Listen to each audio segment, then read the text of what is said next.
So, I recently got a new job, and my boss says that shy people get nowhere in the world, which at first kind of hurt my feelings because I am a shy person, and not until recently I actually started interacting with more people. But she is right. So my quote today is, "He who hesitates is poor." So the word hesitates to me resembles shyness, and there have been many different situations where either shyness or uncertainty has pulled people back. So the first one was, the first example is when I first started looking for a job. I would go to interviews, dress up really nice, practice like what I would say, but then in the interview, I got super nervous, super shy, and I would hesitate on my answers, made me look less confident. Didn't get called back, or a lot of them. So that made me really unsure of myself. Not until my actual last interview, which for my job today, I finally gained that confidence to kind of help myself ensure me and the person interviewing me that I was the right choice. So it was especially hard because these people were part of a private school. So I work at a private school, for all private schools. For that job, you have to be assertive, you have to be confident, and you have to be very talkative with children, parents, and teachers. So I had to learn to accept that I had to talk to a whole range of people. And that kind of pushed me towards learning that it's true, shy people don't get far in the world. Another example is my cousin. They offered him a bump up in his job, so he would become, instead of a worker, he would a regular worker, he'd become a supervisor. He wasn't sure if he was up to that responsibility, and he didn't give us a straightforward answer. And one of his friends decided, "Oh, if you don't want it, I'll take it." And right that, like 5 minutes later, he went to tell the boss, like,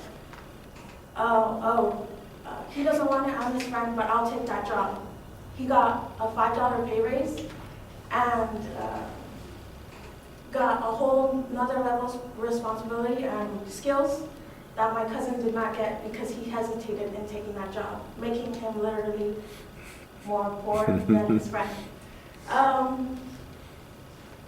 There's this kind of a setback as in why people have that hesitance, probably because something has happened or they're not confident with themselves or they're just unsure of what they want. So it can make you poor in like money-wise, skills, even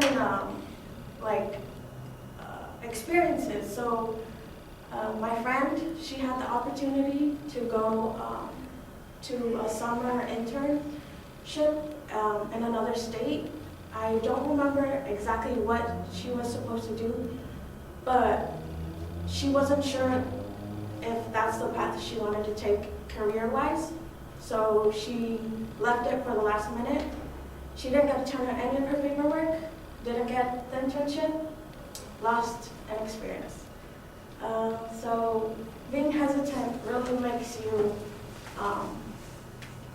miss out on a lot of things. Experiences, money, and skills that could better your life.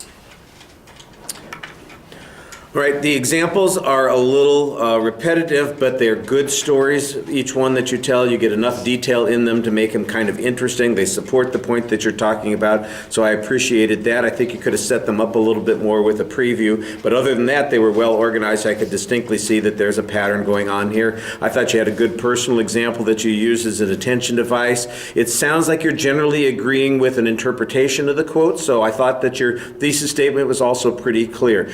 Presentation, it's easy to hear you. I think you've got a pretty good energy level in the presentation, although you said yourself, you're kind of a quiet and reserved person, but I thought you came across, when I'm listening to you, you came across very effectively. When I'm watching your facial expressions, you come across very effectively, and you're looking at us pretty well. All right, so those are the good things. All right, now the negative things, things that you need to work on a little bit. You have some gestures that I think are purposeful and some that are good indicators, and then you have a whole bunch that just are like anxiety sorts of things. So you're swinging the arms, packing your hand, that sort of thing, and that looks like it's anxiety. But there are a few times when you are doing some gestures that are connected to what you're talking about. And then when you're stuck, you lock your hands behind your back and you look like the little kid reciting, in front of the classroom, and that looks a little bit awkward. 90% of your nervous energy is in your feet. You are walking around, not purposefully, and it's kind of interesting. You've got this little ballerina move that you're doing with your legs where you're swinging one leg around the other and then back around the other direction. You're going to see that and you go, oh, that's interesting. It's a bit of a distraction, and like I said, it's just nervous energy coming out, and so that'll be something that you want to control and be in better I'm not saying you don't have to stand still the whole time. In fact, I encourage people to move around a little bit, but you want those movements to be purposeful. You don't want them to seem like it's just aimlessness and like you've got ADD and you can't quite sit still for the time that you're giving the speech. You want it to be part of your presentation. I thought you had a nice finish as well. All right, thank you.